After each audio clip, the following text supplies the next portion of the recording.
sikap Iwo Sumatera Selatan ini menghadapi perubahan ini seperti apa di dalam rangka pembinaan para anggotanya? Begitu saya berniat mencalonkan diri sebagai ketua Iwo Sumatera Selatan, memang saya sudah mewakafkan diri saya selama 4 tahun dari 2019 ini tahun kelima saya menjadi wartawan. Berdasarkan dari riset saya pribadi, memang harus kita akui dunia pers saat ini sedang sakit. Jadi marwah pers ini sekarang sudah sangat jauh bergesernya. Kalau di reformasi euforianya kan dengan lahirnya undang-undang pers, artinya kebebasan demokrasi itu sangat kuat dengan didukung oleh undang-undang pers. Tidak mengendalikannya mereka dikasih mereka sudah berjalan. Sekarang berkamuflase kalau menurut aku. Jadi menjaganya bukan menjaga demokrasi ya, tapi mereka menjaga kepentingan penguasa, kan, kepentingan elit, kepentingan korporasi, gitu kan. Sudah itu akhirnya timbul sikap mereka menjadi penjilat, gitu kan. Akhirnya menjilat, gitu kan.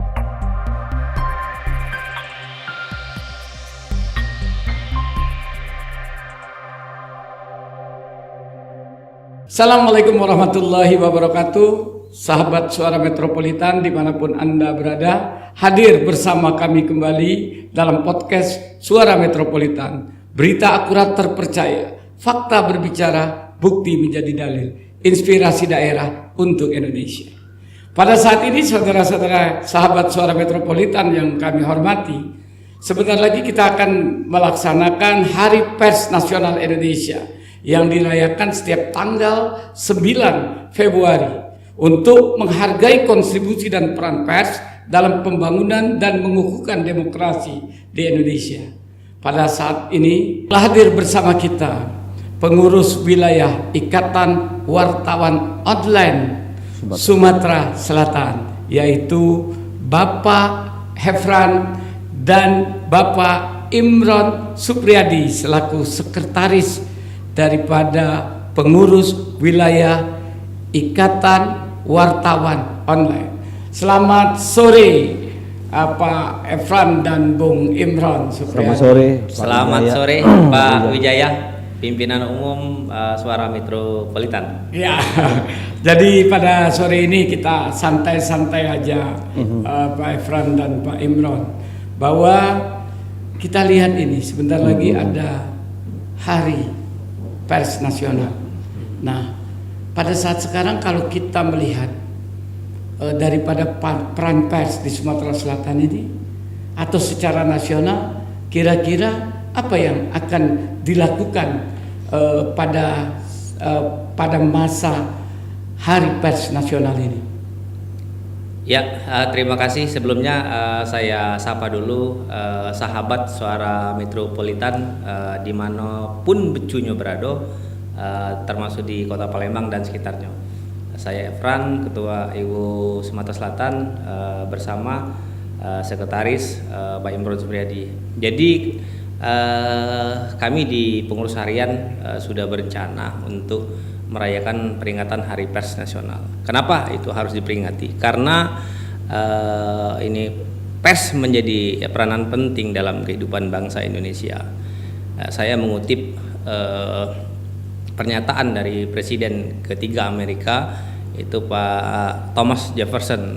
Beliau mengatakan saat itu ketika disuruh memilih antara surat kabar dan pemerintahan, dia lebih memilih surat kabar. Jadi lebih baik tidak adanya pemerintahan daripada surat kabar. Nah, dari pernyataan itu artinya pers memang menjadi peranan penting, terutama di zaman kemerdekaan saat itu. Pers hadir untuk menyampaikan informasi kepada seluruh rakyat Indonesia. Nah, kembali ke rencana untuk peringatan Hari Pers, kenapa itu menjadi penting? Itu salah satu bentuk bahwasanya kita seorang wartawan, kita dalam dunia pers ini Lebaran, ya Lebaran harus dirayakan semeriah mungkin untuk meneruskan cita-cita peradaban, itu peradaban pers. Kalau ini tidak dijaga, artinya nantinya tidak terpelihara. Ketika tidak terpelihara, ini tidak akan berlanjut. Nah, tokoh-tokoh pers yang sudah ini mendahului kita pasti akan marah kalau mereka itu saat ini merindukan kembalinya ruh pers yang mereka bangun pada saat itu, yaitu sebagai bukan hanya penyampai informasi, tapi sebagai di Indonesia sebagai kontrol sosial, menjadi tugas yang penting gitu kan. Karena pers di Indonesia menjadi pilar demokrasi keempat di Indonesia. Jadi kita akan berencana menggelar diskusi publik nantinya. Rencana kami akan mengadakan di salah satu perguruan tinggi. Tapi kalau memang Pak Wijaya berkenan, monggo kita kolaborasi nantinya gitu kan. Jadi tema acara sudah kita siapkan dalam perayaan Hari Pers Nasional pada tahun 2024 ini. Mungkin Pak Imron bisa menambahi. Ya. Tapi begini dulu, Bung Efran. Saya panggil Bung aja ya, Bung Efran, Bung Imron. Karena saya lihat saya cukup bangga karena IWO ini dipimpin oleh tokoh-tokoh muda, dan kepada Bung Efran dan Bung Imron ini juga bukan orang baru pada dunia pers kita. Nah, sehingga pada saat sekarang kita sering melihat bahwa di Indonesia ini secara periodisasi dari perjalanan Republik kita ini dibagi menjadi 3 periode dasar. Pertama Orde Lama, kemudian Orde Baru, yang ketiga Orde Reformasi. Pada Orde Reformasi ini, ya kan, itu juga berbeda. Bagaimana pada awal-awal reformasi dipimpin oleh Pak Habibie, ya kan, begitu kita mengalami sebuah fenomena, sebuah euforia politik, sehingga kebebasan pers itu pun mulai jalan. Nah, kemudian pada ganti era Gus Dur, kemudian era Megawati, SBY, kemudian yang terakhir ini adalah Jokowi. Kira-kira dalam peran pers ini terasa tidak sebuah pergeseran di dalam bentuk-bentuk format atau perjuangan daripada pers kita ini? Mungkin betul kata Pak Wijaya tadi bahwa ada sebuah pergeseran ini, pergeseran bukan hanya sebatas mindset ya, tapi juga pergeseran ideologi dari para petinggi, juga jurnalis itu sendiri. Kalau kita memakai tahapan yang tadi Pak Wijaya bilang, betul di Orde Lama itu kalau kita bicara soal posisi media atau pers sendiri itu sebagai pers perjuangan. Bagaimana ketika itu di era-era zaman Pak Karno, pers betul-betul menyuarakan masyarakat, tokoh-tokoh yang betul-betul menginginkan sebuah kemerdekaan segera dilahirkan. Dan di situ tidak bicara soal uang. Bagaimana caranya, bahkan kalau bahasa kita nih patungan supaya koran itu bisa terbit. Lahir bisa ada Mokhtar Lubis, kemudian Rosyan Arwan dan lain sebagainya kan. Nah, persoalan kemudian lahir sebuah media namanya Kompas misalnya. Pak Karno kan kemudian melahirkan Kompas yang sempat juga diberedar waktu itu. Nah, masa-masa itu memang media atau pers itu menjadi pers perjuangan. Nah, bergeserlah kepada masa Orde Baru. Nah, Orde Baru ini betul-betul kita merasakan bagaimana kalau kawan-kawan itu melihatnya sebagai represi kekuasaan terhadap pers. Jadi makanya ketika itu lahir sebuah ikon atau tagline bahwa media ketika di masa Orde Baru menjadi anjing penjaga. Anjing penjaga Orde Baru. Watchdog kalau bahasa watchdog. Jadi di era Orde Baru itu tidak boleh ada berita yang miring, mengkritisi tidak boleh, bahkan menyiarkan gaji PNS yang harian sore waktu itu Sinar Harapan yang harusnya terbit sore tapi takut tidak terbeli, akhirnya dia terbitkan hari itu sore padahal harusnya besok pagi. Akhirnya kan Sinar Harapan kemudian diberedar waktu itu masih ada namanya Pak Harmoko ya sebagai Menteri Penerangan Harmoko. Sampai mohon maaf karena Pak Harmoko ini banyak bicara kemana-mana, akhirnya sering dibuat ikon hari-hari omong kosong gitu. Tapi justru Pak Harmoko itu kan tokoh pers Indonesia juga. Betul. Kemana Pak Harto dia ada. Tokoh pers Indonesia dan dia jurnalis, jurnalis istana dan memang luar biasa. Tetapi keberadaan Harmoko tidak serta merta menjadi jurnalis yang mewakili idealisme, tetapi justru dia masuk dalam lingkaran raksasa, rezim Orde Baru, kemudian dia masuk dalam kubangan itu. Nah, makanya ketika di zaman Orde Baru nyaris pers itu betul-betul dibungkam. Nah, tadi bilang sama Pak Wijaya, ketika masa reformasi, nanti setelah reformasi ada post reformasi gitu kan? Betul. Iya kan? Nah, ya kalau mau kita bikin post reformasi, kelihatannya arah sana ini. arahnya ke situ kan? Orde Baru tumbang. Ya. Orde Baru tumbang, kemudian kekuasaan beralih kepada Habibie. Habibie mengangkat namanya Yunus Yosfiah sebagai Menteri Penerangan, dan SIUP itu ditiadakan. Padahal SIUP itu adalah sebuah rezim, dalam tanda kutip rezim birokrasi yang betul-betul mengungkung kebebasan pers itu sendiri. Karena di zaman Orde Baru ketika itu kalau tidak punya SIUP yang harganya bisa 1, sekian M ya, itu tidak bisa. Nah, sama ketika pada Yunus Yosfiah ini kemudian ditiadakan. Nah, ini kan ibaratnya kalau saya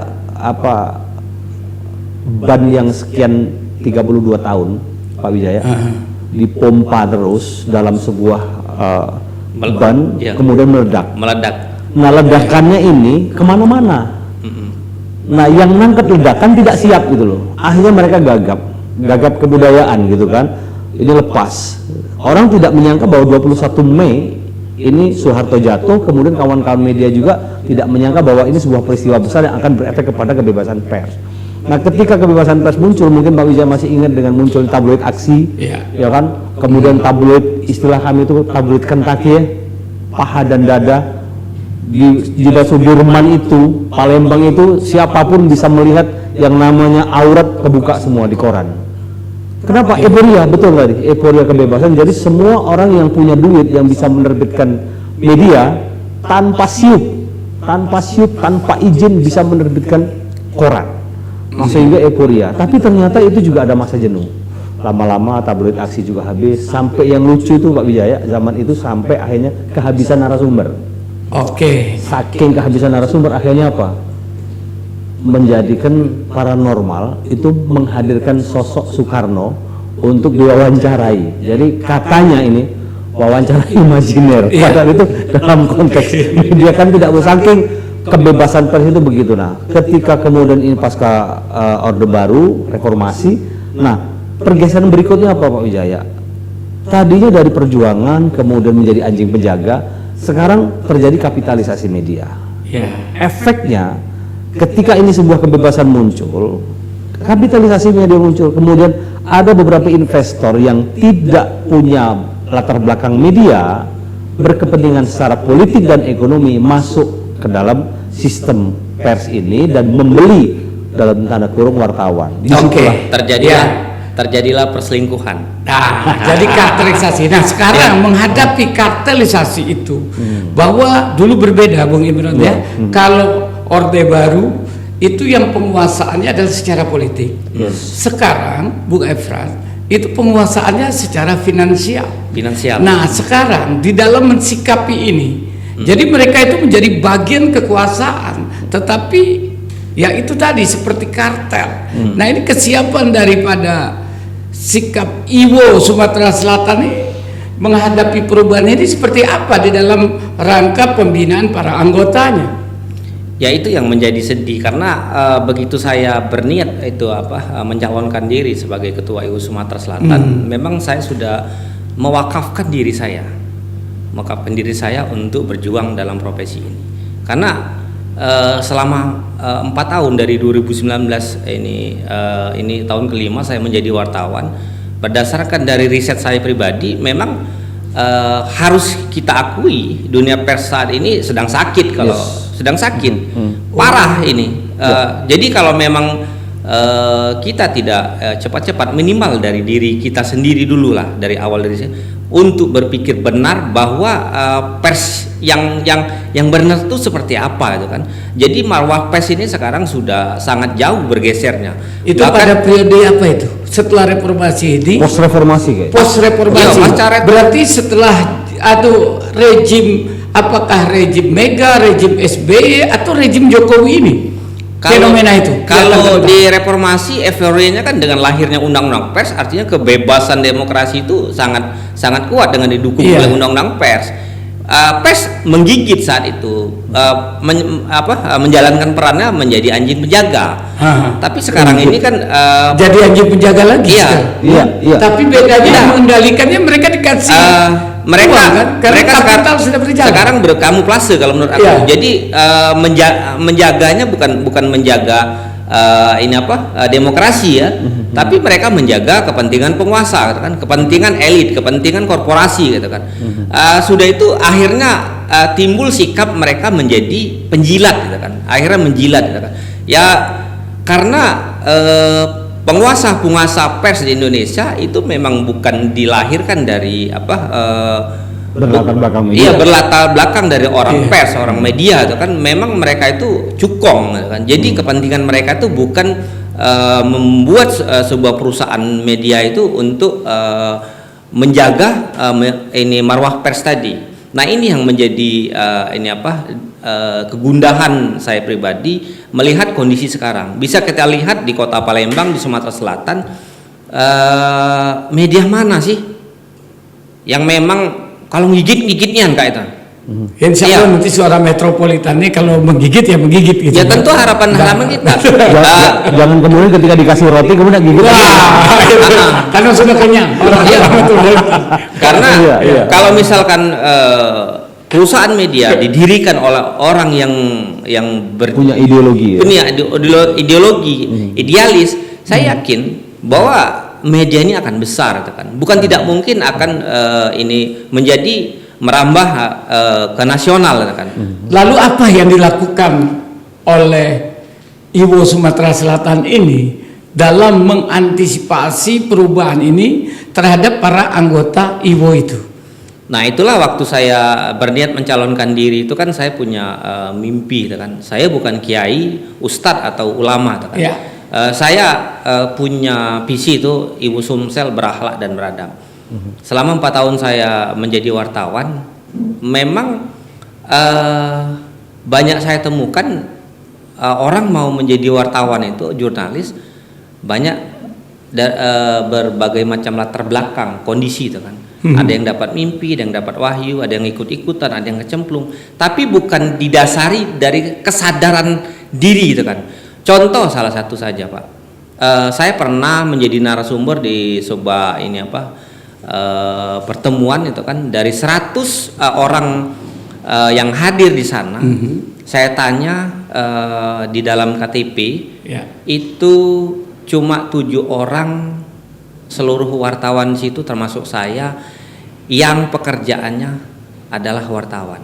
Ini gimana sekretaris ini juga apakah di KTP-nya juga tertulis wartawan? Atas dorongan dari Pak Ketua lah kemarin. Oh, baru dirubah. Jadi selama ini beliau ini dikenal sebagai jurnalis, jurnalis, ternyata juga belum percaya diri bahwa KTP-nya juga masih dan statusnya sebagai waktu itu sebagai pelaku swasta.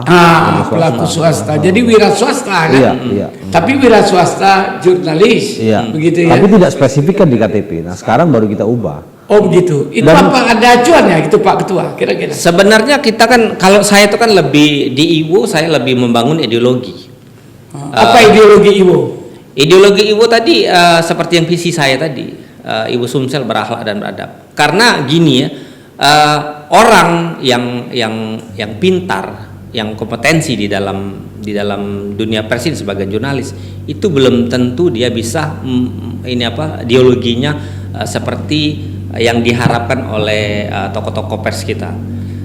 Banyak saya temukan oknum wartawan profesional itu bersembunyi di balik undang-undang pers dan kartu UKW, tapi dirinya jadi pelacur.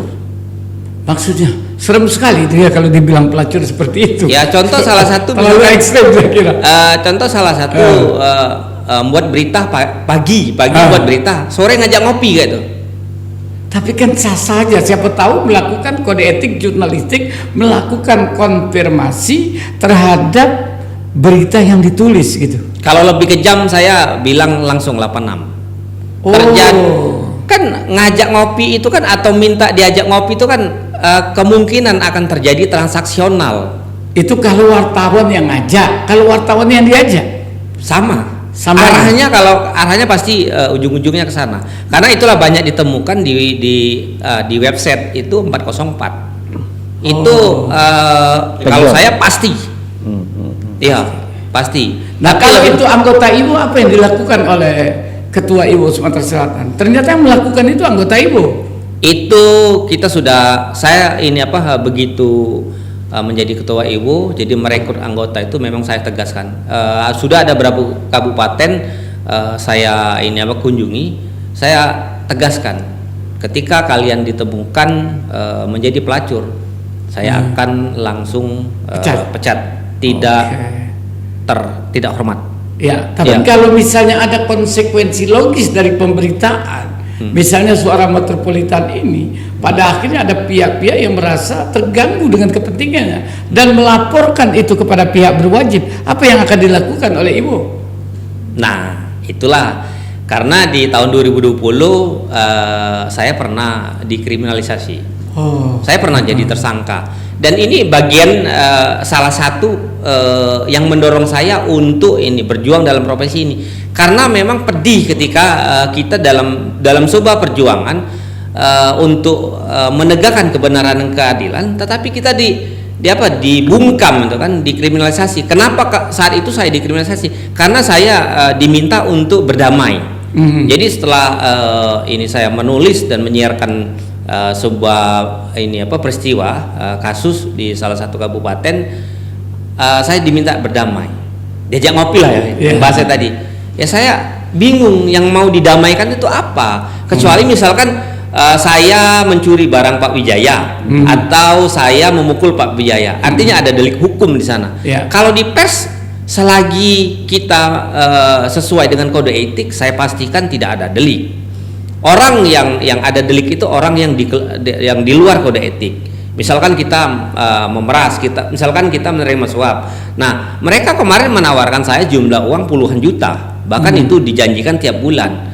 Saya pedih, sakit saya tidak menerima uang itu. Karena memang banyak orang di belakang saya yang menganggap saya bodoh atau apalah kan. Karena mereka berharap dapat bagian dari uang itu. Tidak diterima itu karena uangnya kurang banyak atau karena memang ideologi kita gitu. Dulu tahun 2000 saya kan jadi wartawan 2019.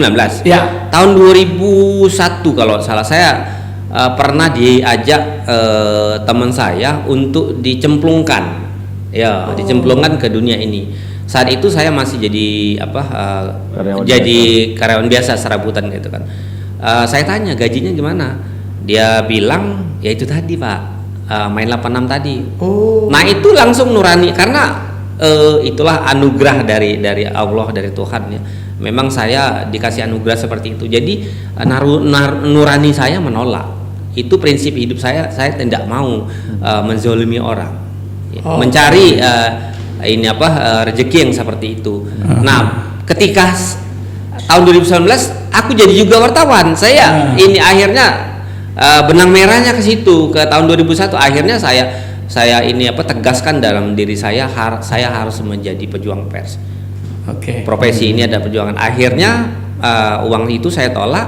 Akhirnya saya lawan tirani.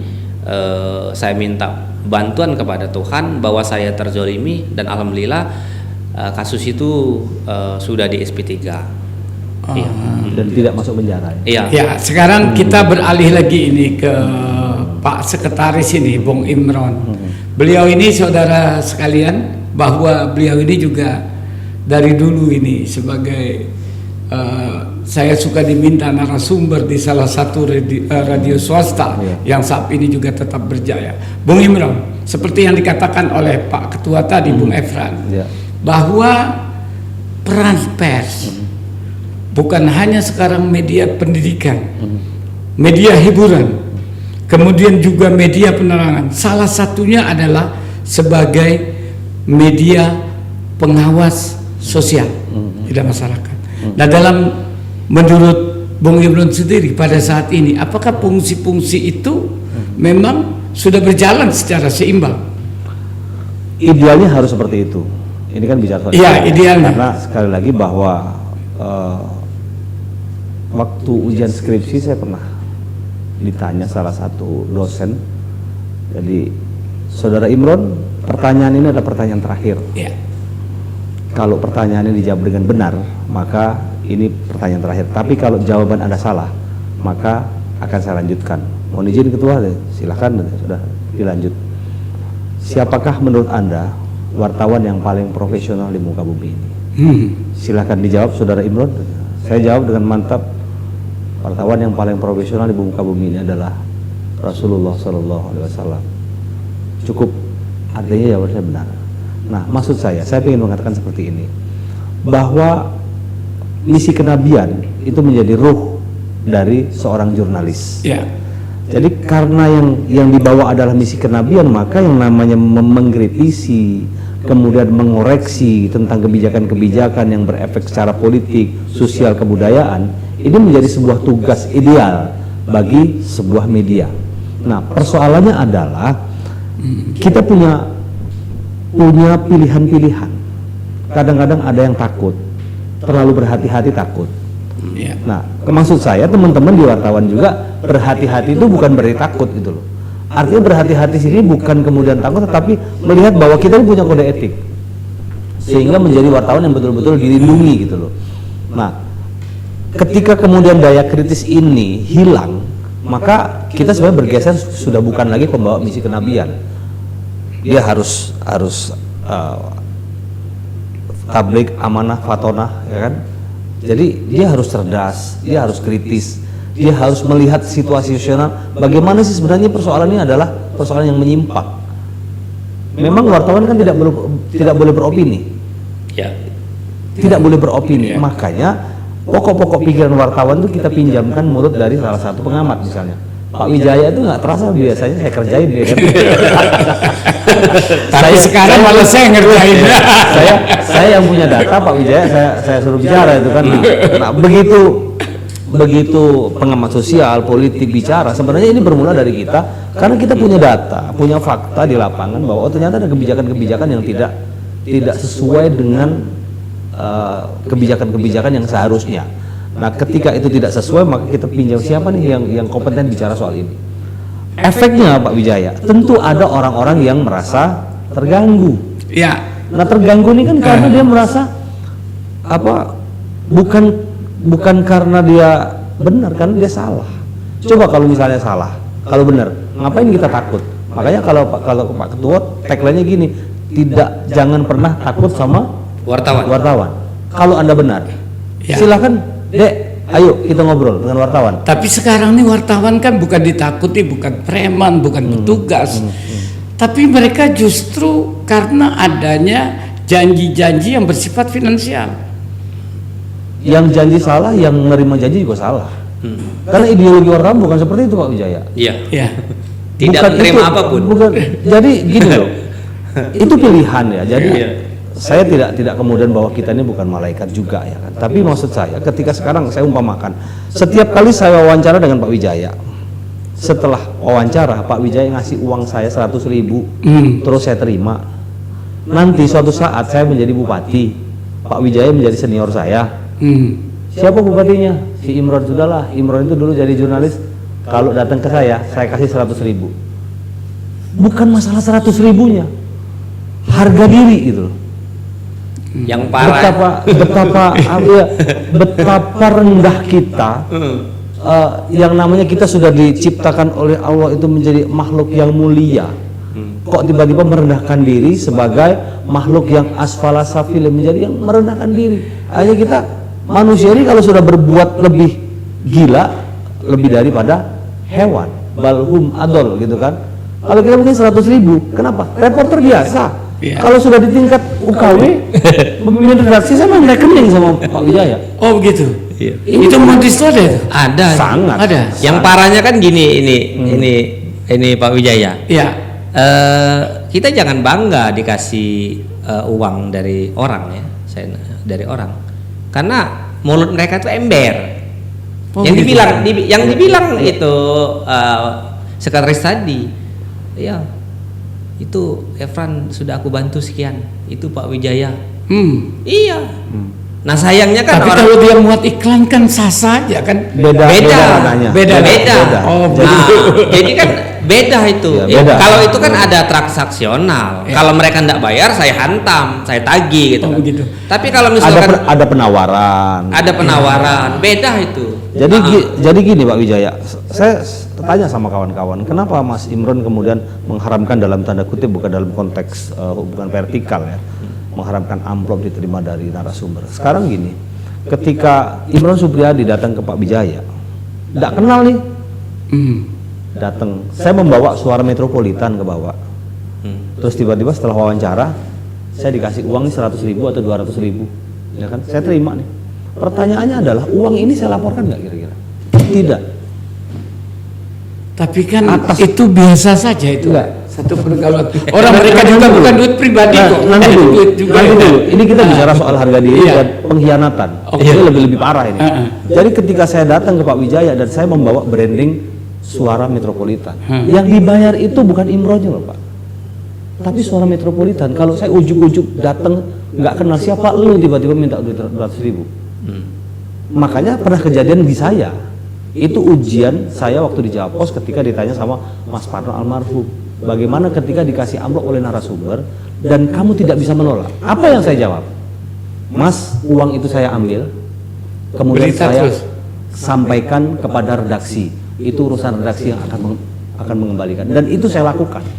Ketika saya di sebuah radio Palembang, ada seorang reporter unyuk-unyuk datang, Mas saya nggak bisa nolak amplop karena dibesel-besel ke di tasnya. Dan amplopnya masih utuh. Tapi gimana kalau ini Bung Imron, Pak Ketua, Bung Efran, kalau kita terima, tetaplah terima. Tapi kan pemberitaan terus jalan, kan tidak jadi problem itu. Kalau saya tetap problem, Pak Wijaya, ini bukan saya bicara tentang saya tidak pernah berpengalaman. Iya. Saya di Kodam, itu lama, tahun 96. Saya dulu bertanya-tanya, kenapa sih sebenarnya kok terima amplop nggak boleh? Ternyata saya coba. Padahal itu acara seremoni Kodam 2 Sriwijaya waktu itu zaman Pak SBY, dan itu ada budget. Waktu itu duitnya berapa ya waktu itu? Kalau nggak salah 100.000 atau 150.000. Begitu saya pulang, ya kan? Ternyata saya itu tidak tenang gitu, secara psikologi. Ini takut kalau berita itu tidak dimuat, karena apalagi saya masih anak bawang, ya kan waktu itu masih jadi reporter biasa. Berapa kali kita tanya sama redaktur, Kak besok naik beritanya? Oh iyalah Dindo. Mulai kita udah sepuluh jantung, kenapa? Kita udah terima duit. Pertanyaannya, ya mungkin kalau teman-teman sudah berpengalaman lain cerita ya. Tapi disitulah sebenarnya problem berikutnya. Besok saya ketemu dengan Pak Wijaya seperti itu. Kalau saya ketemu Pak Wijaya, Pak Wi ada nggak di kantor narik laci, ada nggak 100.000? Kalau tidak ada, Pak Wijaya akan potensinya bohong. Indo, aku lagi tidak ada di kantor. Padahal persoalannya karena Pak Wijaya nggak bisa ngasih duit 100.000. Ya. Harga diri di situ dipertaruhkan. Oke, sekarang kita kembali kepada Bung Efran. Dari apa yang dikatakan oleh Bung Imron tadi. Kita pada saatnya kan wartawan itu sampai kepada satu kondisi yang dilematis. Arti kata kemarin hasil bincang-bincang kami dengan kawan-kawan wartawan, itu ada salah satu pejabat di provinsi Sumatera Selatan ini mengeluarkan statement. Kamu ini jangan mengeluarkan berita kami yang buruk-buruk saja. Ya, tolonglah kamu ini. Mereka memakai dalil-dalil seperti Bung Imron ini, dalil-dalil dogma agama. Kamu ini bergibah, ya kan? Lalu wartawan kami menjawab, kalau kamu nggak mau diberitakan sesuatu yang tidak baik, makanya kamu berbuat yang baik. Sepakat. Nah, ada dilema yang seperti itu, pejabat yang mereka hanya mau diberitakan yang baik-baik saja. Itu bagaimana sikap daripada IWO sendiri, Ikatan Wartawan Online ini, Bung Efran? Kalau itu memang menentang dari peran pers sendiri ya, tugas jurnalis kalau menurut saya. Selagi wartawannya ini sesuai dengan kode etik, kenapa harus ini takut dengan sebuah berita kan? Ya. Jadi kalau sampai asumsinya ini dia memikirkan seperti itu, kalau menurut saya memang orang itu tidak paham dengan kerja jurnalistik, orang itu tidak paham dengan peradaban pers kalau menurut saya. Karena saya pernah bertanya dengan seseorang ustadz, kan di agama Islam itu kan saya bilang bahwasanya harus berita yang baik-baik gitu. Nah, gimana kalau misalkan saya menjadi pengkritik gitu kan, menjadi pengkritik sebagai alat kekuatan kontrol lah, kontrol sosial sebagai fungsi pers tadi. Mengungkap sebuah kasus saja kan, contohnya satu kasus korupsi. Selagi itu untuk menegakkan kebenaran dan keadilan, melawan kebatilan itu tidak berdosa. Nah, kalau di Iwo, musuh besar kami itu adalah bohong. Iya, musuh besar kami itu bohong. Jadi kita membuat sebuah berita itu yang penting jangan bohong, harus fakta. Ya, kalau misalkan ini kalau hoax, kalau bohong, ya memang gibah akhirnya kan. Tapi kalau memang itu fakta, sebuah peristiwa memang setelah kita verifikasi memang kejadiannya memang benar ada tuh kan. Nah, kalau memang tidak mau diberitain yang seperti itu, ya bubarkan ini peradaban pers di Indonesia ini, di Sumatera Selatan, bubarkan. Tapi ingat tadi pernyataan dari Presiden Amerika ketiga tadi kan, dia lebih baik tidak ada pemerintahan daripada tidak ada pers kayak itu, tidak ada media itu. Lucu orang seperti itu. Dia itu saya pastikan tidak paham dengan peradaban pers orang itu. Iya. Nah, justru saya mengutip pernyataan Rocky Gerung. Pembuat hoax yang sempurna itu adalah negara, dia bilang. Karena negara punya instrumen seluruhnya. Membohongi rakyat. Iya, kan banyak yang kita temukan membohongi rakyat, terjadinya korupsi, terjadinya penyalahgunaan, terjadinya, benar kan? Kalau saya umpamakan gini Pak Wijaya, membuat sebuah analogi, kalau misalnya imam ini batal, terus makmum kan punya kewajiban menegur, dan imam kan harus sadar diri gitu kan, harus misalnya makmum menegur kepada imam. Jangan jadi imam berarti orang itu. Intinya kalau tidak betul, kalau tidak mau ditegur, jangan disuruh jadi imam orang itu. Itu pertama. Yang kedua, berita-berita baik, ya kan, berita-berita baik. Minta pejabat itu coba wartawan memberitakan yang baik-baik saja, baik versi Anda. Apa bedanya dengan rezim Orde Baru gitu loh? Artinya kan dia memaksa. Media sekarang ini harus menjadi anjing penjaga kebijakan-kebijakan dia gitu loh. Tapi bedanya dulu kan ditakut-takuti, sekarang kan diberikan kenikmatan, ya kan? Kan bedanya begitu. Kan kekuatan sekarang kekuatan modal. Sekarang ini kan gini Pak, orang itu ditakuti dengan apa? Konsumtif.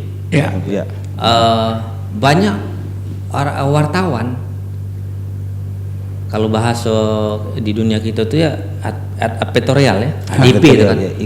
Iya. Takutnya Pak kalau udah dapat ADP itu, aku pernah mencoba, kecobanan Pak 2 tahun, waktu aku sebelum di Sumsel, tidak dapat ADP. Di Sumsel ini aku belum pernah dapat ADP, masih tidak mati juga aku, masih juga aku jadi wartawan, jadi ketua Sumsel kayak. Terus ngidupi media dari mana? Ya kalau memang kita percaya dengan Allah Maha Besar, kenapa kita harus takut dengan orang itu, dengan pemerintah Sumatera Selatan yang ini menyediakan ADP seperti itu. Tapi itulah tadi Pak, sebenarnya kalau menurut saya kan tinggal cara Pak, bagaimana kita menyajikan kritikan dengan cara yang santun. Jadi kita tuh mengkritik dengan cara profesional dan konstruktif. Dulu saya mengkritik atau mengungkap kasus para pejabat, sampai sekarang tidak jadi musuh Pak. Karena itu tadi Pak, kita tidak dengan tujuan tidak mencari-cari salah, tidak tendensius, tidak memeras. Disuap juga kita tidak mau. Tapi perjalanan waktu mereka mengerti Pak. Tapi tendensius atau tidak, itu kan tergantung kepada perspektif orang yang berkepentingan itu memandang. Seperti kami kemarin memberitakan sebuah berita yang memang sangat miring, ya kan, yang menyangkut daripada pejabat publik, ya, dari mereka menganggap itu tendensius. Tapi bagi sisi kami, bagi kita insan pers, itu adalah sebagai bentuk kontrol sosial. Jadi sebenarnya kalau misalnya bicara soal penilaian, Pak Wijaya, siapapun kita mau memberitakan baik sekalipun orang akan melihat kita ini buruk gitu. Nah, itu karena sudah pro dan tidak suka. kontra itu ada. Iya. Hanya saja Pak Wijaya, Suara Metropolitan atau siapapun kita punya kode etik, ada namanya cover both side, berimbang, tidak berniat buruk, Iya. ya kan? Tidak ada kemudian ada etikat buruk yang setelah berita ini diturunkan nanti kemudian dibayar sekian juta kemudian di take down. Tidak ada niat itu. Nah, selama koridor itu ditaati, apapun kata orang Pak Wijaya ini sudahlah buruk segala macam, itu perspektif Anda kok. Iya. Tapi perspektif publik beda. Anda kan karena tidak suka saya memberitakan Anda karena kebijakan Anda salah. Yang penting Suara Metropolitan konsisten. Ya. Kalau dia konsisten, itu pemerintah nanti akan percaya. Masyarakat akan ya, percaya. Tapi Tapi lebih bagus kalau misalnya tagline-nya gini, jangan jadilah Suara Metropolitan itu seperti ayam yang tidak doyan beras lagi. Ya, karena beras sudah banyak. Ya kan? Mau dikasih berapa karung juga, mohon maaf Pak ya, beras kami banyak gitu kan. Ya. Jadi itu yang harus dijaga. Nah, persoalan kemudian tadi bagaimana sebenarnya ketika sudah diberitakan kemudian pihak wartawan takut kalau tidak dapat ADP. Ketakutan yang sangat tidak rasional. Kalau dari Suara Metropolitan nanti diajarin, nggak perlu kita ngambil ADV dari sini. Kita sudah punya cara menghasilkan sendiri. Wah, ini didengar Bagaimana? sama pejabat. Wah, benar. Nah, makanya kami juga nggak sampailah ke sana. Jadi nanti kami ajarin daripada bagaimana jurnalis trainer atau entrepreneur jurnalisme. Nah, saudara-saudara sekalian, ini Pak Ketua dan Pak Sekretaris, Bung Imron dan Bung Efran, bahwa senang sekali berbincang dengan Anda berdua. Demikian kelihatan visi dan misinya daripada IWO kita dalam rangka kita memperingati Hari Pers Nasional, ya, yang ke-78. Nah, ini kita semua sama-sama mudah-mudahan kita dapat bersinergi. Amin. Dan kami mengucapkan terima kasih atas Sama-sama. berkenannya hadir di studio kami. Tapi sebelumnya kami minta daripada Bung berdua ini membuat closing statement. Baik dulu dari Bung Efran. Oke. Kalau dari segi profesi, Pak, dari sisi profesi, sejak saya menjadi wartawan, saya sering ke Kota Palembang. Hampir setiap minggu saya pergi Kota Palembang untuk belajar menggali ilmu. Termasuk salah satunya beliau. Ya, jadilah wartawan yang benar, sehingga nanti kamu dipandang orang memang benar wartawan. Oke. Tokoh-tokoh pers selalu menyampaikan kepada saya, kalau pengen sukses dalam profesimu, jadilah wartawan yang benar.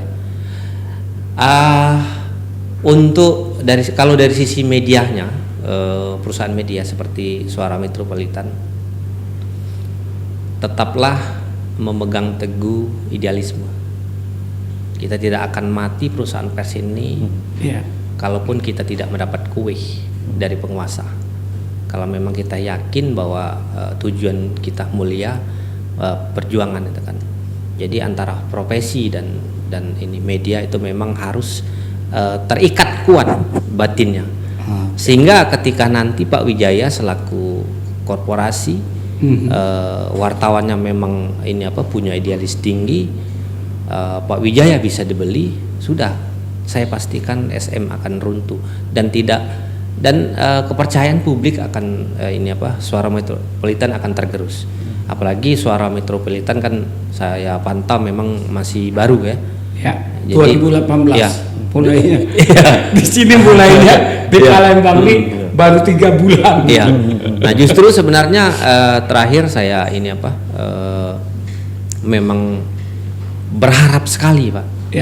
Saya itu paling senang, paling setuju kalau ada wartawan jurnalis itu yang dia memang pengkritik, Pak. Paling senangnya aku sangat bangga kepada orang yang mau menulis dalam tulisannya dalam sebuah kritikan yang memang konstruktif kayak itu kan. Jadi itu closing statement saya. Terima kasih. Bagaimana Lanjut Bung Imron. Saya untuk ke kawan-kawan wartawan Pak Wijaya, termasuk juga untuk kawan-kawan di Suara Metropolitan secara umum juga, teman-teman, tetaplah komitmen membawa misi kenabian, jangan membawa misi kesetanan. Itu pertama. Yang kedua, saya mengutip dari pernyataan Ketua Umum IWO PP IWO Mas Jody Judono, ketika kita berada dalam sebuah profesi namanya wartawan, bukan hanya sebatas menjual tulisan atau layar televisi, tetapi sebenarnya kita sedang membangun kemanusiaan dan peradaban. Itu yang harus dipegang. Terima kasih. Oke, saudara-saudara sekalian, sahabat Suara Metropolitan dimanapun Anda berada, jadi kita sampai kepada penghujung acara pada hari ini. Untuk itu, tetap bersama kami. Berita akurat terpercaya, fakta berbicara, bukti menjadi dalil, inspirasi daerah untuk Indonesia. Sebagaimana mimpi yang dikatakan oleh pengurus IWO Sumatera Selatan itu, bermimpilah, raihlah mimpi, tapi jangan hidup dalam mimpi. Assalamualaikum warahmatullahi wabarakatuh. Waalaikumsalam warahmatullahi wabarakatuh. Terima kasih. Sama-sama. Yo.